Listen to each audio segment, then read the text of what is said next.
지난 25일 일본 매체 동양경제 온라인에서 일본인들의 마음을 후벼파는 충격적인 기사가 게시되었습니다. 기사의 타이틀은 다음과 같습니다. 짐 로저스, 일본은 20년 후에 반드시 몰락한다. 세계 3대 투자자로 명성이 높은 짐 로저스가 또다시 일본에 강력한 경고를 보냈습니다. 그런데 지금까지 짐 로저스의 말을 고지곳대로 믿는 외신들은 많지 않았을 겁니다. 하지만 최근에 일본의 C19 대처를 보고 나서 일본에 대한 인식이 180도로 바뀐 외신들과 국가들이 생겨나고 있습니다. 외신들은 일본은 선진국이라고 생각하고 있었는데 알고 보니 거의 대부분 허상이었던 거죠. 더군다나 일본에서는 벌써부터 몰락의 조짐들이 나타나기 시작했다고 합니다. 어떠한 소식인지 확인해 보도록 하겠습니다. 국가는 발전과 쇠퇴를 반복하곤 합니다. 잘 나갈 때가 있고 그렇지 않을 때가 있습니다. 영국은 1910년대까지만 해도 세계 최고의 국가였습니다. 해가 지지 않는 국가라는 타이틀을 가진 국가가 바로 영국이었죠. 하지만 영국은 1976년 IMF에 구제금융을 신청하는 수모를 당했습니다. 필리핀과 미얀마도 한때는 아시아의 부국이었지만 지금은 그렇지 않습니다. 오히려 한국이 1956년 6.25 전쟁으로 인해 황무지밖에 남지 않았을 정도로 빈국이었는데 한국인들의 근면성실함으로 한강의 기적을 일궈냈습니다. 한강의 기적은 세계 역사를 통틀어서도 몇 손가락에 꼽을 만큼 눈부신 발전이었습니다. 그리고 한국은 이번에 뛰어난 C19 대응을 통해 세계에서 가장 주목을 받는 국가가 되었습니다. 전 세계에서 한국을 롤 모델로 삼고 방역 모델을 배우기 위해 안간힘을 쓰고 있죠. 이런 대한민국은 적극적으로 K 방역 모델을 공유하는 동시에 6.25 참전 용사들을 잊지 않았으며 참전 용사들을 돕기 위해서 22개국에 100만 장의 마스크를 지원했습니다. 이미 70년이나 되었는데도 은혜를 잊지 않고 갚는다는 것 자체가 대한민국의 품격을 짐작할 수가 있습니다. 영국 보훈병원은 오로지 한국만이 참전 용사에게 기회가 될 때마다 꾸준히 감사를 전하고 있다고 밝혔습니다. 프랑스 미셸 오즈왈드 참전 용사는 프랑스 언론과 인터뷰에서 한국은 전쟁이 끝나고 70년이 지났는데도 함께 싸운 참전 용사들을 언제나 잊지 않고 생각하고 있다. 무척 감동했다 라고 밝혔습니다. 이에 대해 한국 네티즌들은 참전 용사분들의 숭고한 희생이 있었기에 오늘날의 한국이 있었다며 한국이 더욱 참전 용사들을 지원해야 한다고 목소리를 높였습니다.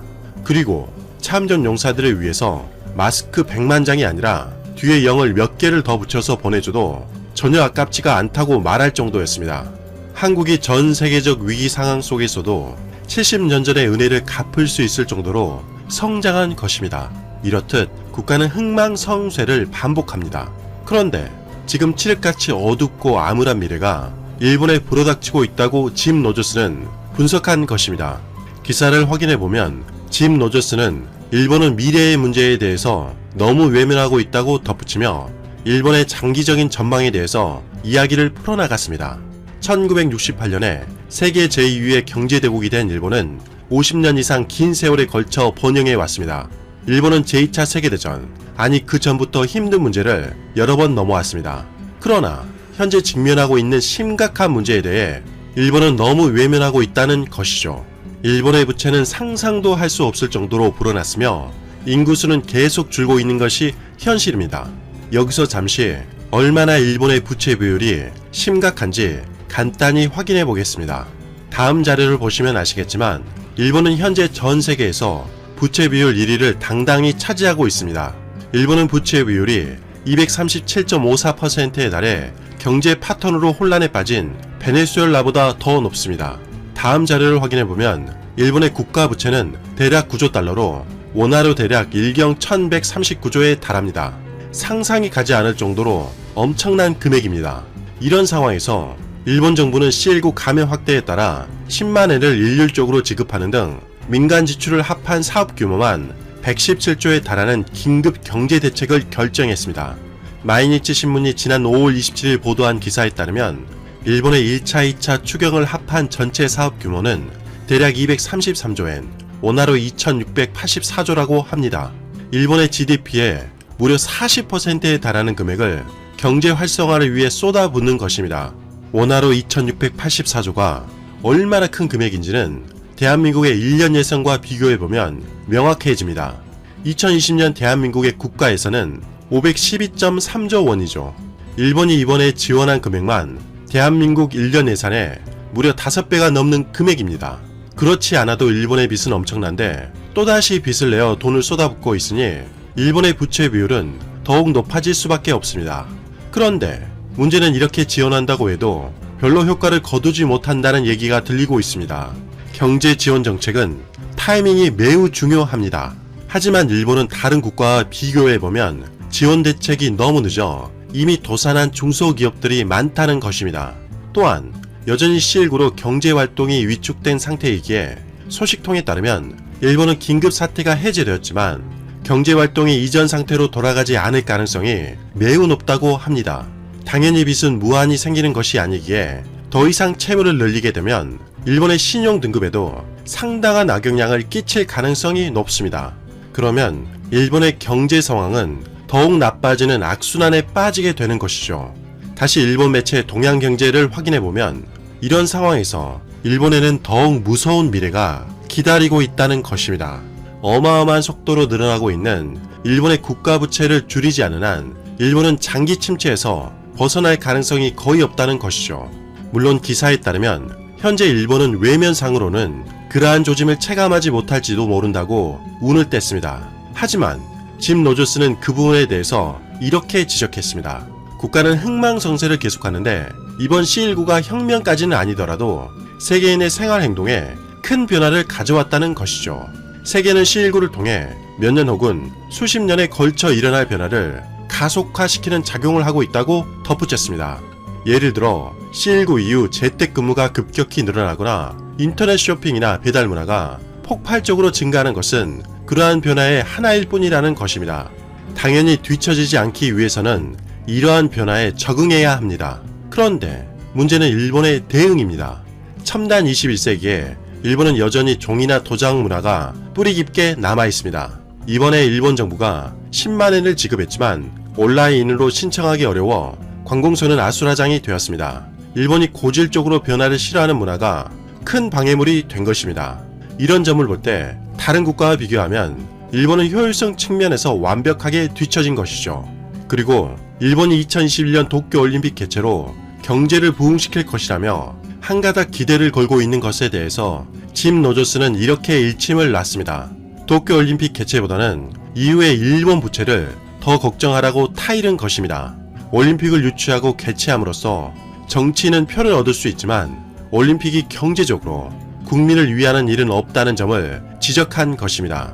당연히 스폰서 기업이나 건축 등 비즈니스는 많은 수익을 올릴 수가 있을 것입니다. 하지만 올림픽이라는 것은 결국 빚을 증가시키는 것으로 언젠가는 그 국가의 국민들이 외상값을 갚아야 한다는 것이죠. 이렇듯 일본은 갈수록 늘어난 빚과 더불어 변화에 적응하지 못해 결국 침몰하게 된다는 우울한 전망을 내놓았습니다. 그런데 최근 일본 뉴스를 확인해보면 더욱 빠르게 그러한 징후가 나타나고 있는 것 같습니다. 일본의 닛산 자동차 소동을 기억하실 겁니다. 20조 원이 넘는 빚 때문에 파산 직전이었던 닛산 자동차를 카를로스 곤 회장이 부임하자마자 엄청난 기업으로 탈바꿈시켰습니다. 그는 일본에서는 경영의 신이라 불릴 정도로 명성을 날렸습니다. 위기에서 일본을 구해준 것이죠. 그런데 일본은 은혜를 갚은 것이 아니라 카를로스 회장을 체포하는 것으로 되돌려 주었습니다. 카를로스 곤 회장은 영화와 같은 탈출을 감행해 레바논으로 떠났습니다. 당연히 일본은 카를로스 곤 회장이 없어도 닛산 자동차가 잘 운영될 줄 알았을 겁니다. 하지만 결과는 정말 처참했습니다. 일본 매체 지지통신은 지난 5월 28일 닛산 자동차의 2020년 3월기 연결 결산이 6,712억엔 적자라는 충격적인 결과를 발표했습니다. 지난해만 해도 닛산 자동차는 3,191억엔 흑자였기에 충격은 더욱 컸죠. 닛산이 적자로 전락한 적은 무려 11년 만에 처음이라고 합니다. 일본의 1위 기업 도요타 자동차에도 경고의 목소리가 들렸습니다. 지난 5월 28일 교토신문에 따르면 도요타의 4월 생산량은 전년 동월 대비 50.8%가 감소한 379만 9,093대였다고 합니다. 이번 감소율은 리먼 쇼크 때 받은 2009년 2월에 53.3%에 이어 두 번째 규모라는 것이죠. 문제는 일본이 자동차 산업 비중이 매우 크다는 것입니다. 다른 국가들보다 경제적 여파가 훨씬 크게 다가올 가능성이 높습니다. 심지어 소프트뱅크마저도 대규모 적자를 기록했다고 밝혔습니다. 지난 5월 19일 데일리 스포츠에 따르면 2020년 1월부터 3월기 연결 결산은 1조 4,381억엔이 적자였다고 합니다. 일본의 대표적인 기업들이 크게 휘청인 것입니다. 니케이 신문에 따르면 일본의 체감 경기를 확인할 수 있는 4월 산업 생산은 전월 대비 9.1%나 떨어지면서 7년 3개월 만에 최저치를 기록하는 등 극심한 부진에 빠졌습니다. 더군다나 한국에서조차 여전히 일본 불매운동이 뜨겁게 타오르고 있습니다. 지난 5월 27일 쇼핑 관계자에 따르면 한국에서 상당한 인기를 누리고 있었던 데상트의 영키즈 브랜드인 영에슬릿이 매장 운영을 전면 중단하기로 결정했습니다. 따라서 영에슬릿은 주요 백화점과 쇼핑몰에 입점하고 있는 단독 매장 47개 전체를 계약 기간이 남아있음에도 불구하고 불매운동을 견디지 못하고 자진 철수하겠다는 의사를 밝힌 것입니다. 일본의 닛산과 인피니트 자동차 역시 16년 만에 한국에서 철수를 결정했습니다.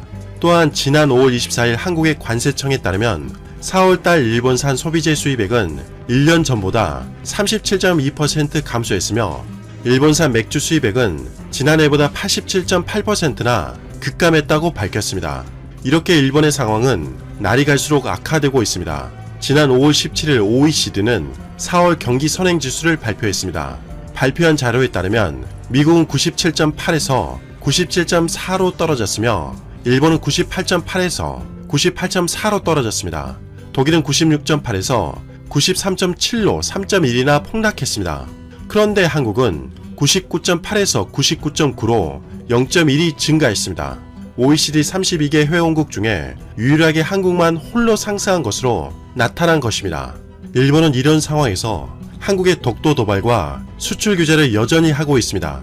빚으로 쌓아 올린 답은 언젠가는 무너지게 마련입니다. 다시 한번 짐 로저스의 발언을 끝으로 마치도록 하겠습니다. 일본은 20년 후에 반드시 몰락한다. 이상 가치왕 채널이었습니다. 지금까지 시청해주셔서 진심으로 고맙습니다. 시청자님들 항상 건강하시고